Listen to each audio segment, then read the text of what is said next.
Hello friends, welcome back to Roja Ashu. ఈరోజు వంకాయ జొడుగురు కర్రీని అయితే చేశానండి. ఈ కర్రీ అనేది ఎలా చేశానని మీకు చెప్తానండి. ఈ కర్రీ అనేది మనకి హెల్త్కి చాలా మంచిది, అలాగే చాలా టేస్ట్గా కూడా ఉంటుందండి.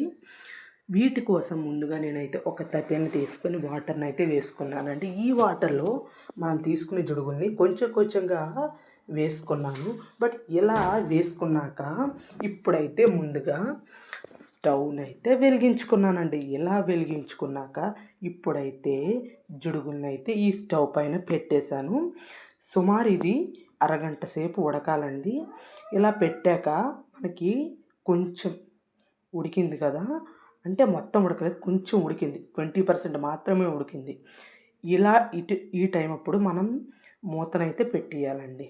ఇప్పుడైతే కరెక్ట్గా ఒక హాఫ్ అన్ అవర్ అయితే అయ్యింది. ఇప్పుడైతే మూతనైతే తీసేసాను.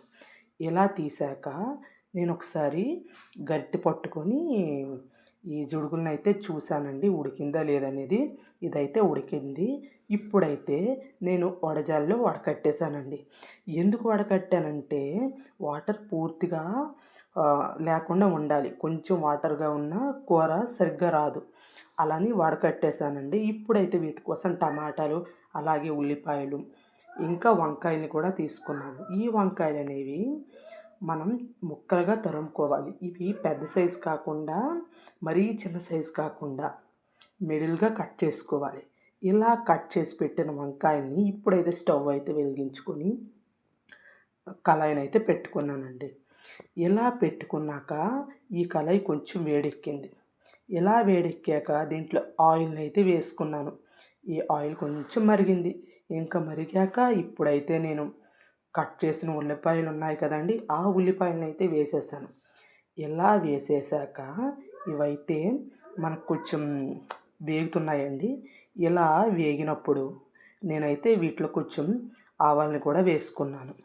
ఇలా వేసుకున్న తర్వాత ఇప్పుడైతే వీటిలో వంకాయ ముక్కల్ని వేసుకున్నానండి. ఇలా వంకాయ ముక్కలు వేసుకున్న తర్వాత వడకట్టి ఉంచాను కదా, ఆ జుడుగుల్ని కూడా వేసుకున్నానండి. ఇలా వేసుకున్నాక వీటిలో ఉప్పు, కారం, పసుపు, అలాగే చివర్లో కొంచెం మసాలా వేసుకోవాలి. ఇలా వేసుకున్నాక ఇదైతే మనం కొంచెం సిమ్లో అయితే ఉంచుకోవాలి. ఇలా ఉంచుకున్నాక దీంట్లో కొంచెం వాటర్ వేసుకోవాలండి. ఇలా వాటర్ వేసాక ఇప్పుడైతే మనం కొంచెంగా కలుపుకోవాలన్నమాట. ఇలా కలుపుకున్న తర్వాత ఇప్పుడైతే మనం 70% ఉడికిన తర్వాత వీటిలో టమాటా వేసుకోవాలి. ఇలా వేసుకున్నాక కలుపుకోవాలండి. ఇలా కలుపుకున్న తర్వాత ఇప్పుడైతే వీటిని అలా ఇంకా ఉడకనించాలండి. ఇప్పుడు చూసారా, ఉడికేసింది. అంతేనండి, వంకాయ కూర ఎంత టేస్ట్గా వచ్చిందో చూసారు కదా. అంతేనండి, నా వీడియో మీకు నచ్చితే లైక్ చేయండి, షేర్ చేయండి, సబ్స్క్రైబ్ కూడా